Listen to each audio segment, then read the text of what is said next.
হিন্দু পুরাণ অনুসারে বিশ্বাস করা হয় পৃথিবীতে এমন কিছু ব্যক্তিত্ব রয়েছেন যারা সময় এবং মৃত্যুর দ্বারা অস্পৃশ্য।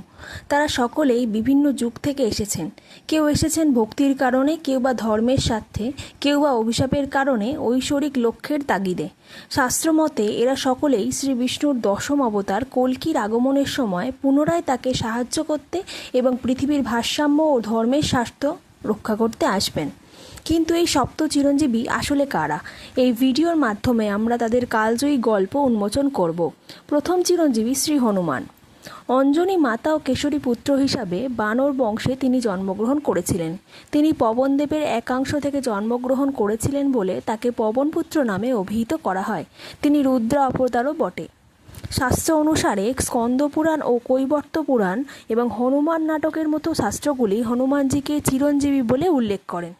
কথিত আছে ভগবান রাম যখন পৃথিবীতে তার ঐশ্বরিক লক্ষ্য সম্পন্ন করলেন এবং তার নশ্বর দেহ ত্যাগ করে বৈকুণ্ঠে ফিরে যাওয়ার সিদ্ধান্ত নিলেন, তখন তিনি তার সমস্ত অনুসারী ও সঙ্গীদের আশীর্বাদ করলেন।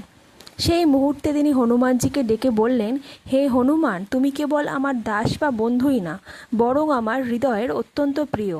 তোমার সেবা, ভক্তি এবং আনুগত্য অসীম। তাই আমি তোমাকে এই বর দিচ্ছি যে যতক্ষণ পৃথিবীতে আমার নাম জপ করা হবে, যতক্ষণ রাম কথা পাঠ হবে, ততক্ষণ তুমি চিরঞ্জীবী হিসাবে এই পৃথিবীতেই থাকবে। যেখানেই আমার নাম স্মরণ করা হবে সেখানেই তুমি উপস্থিত থাকবে।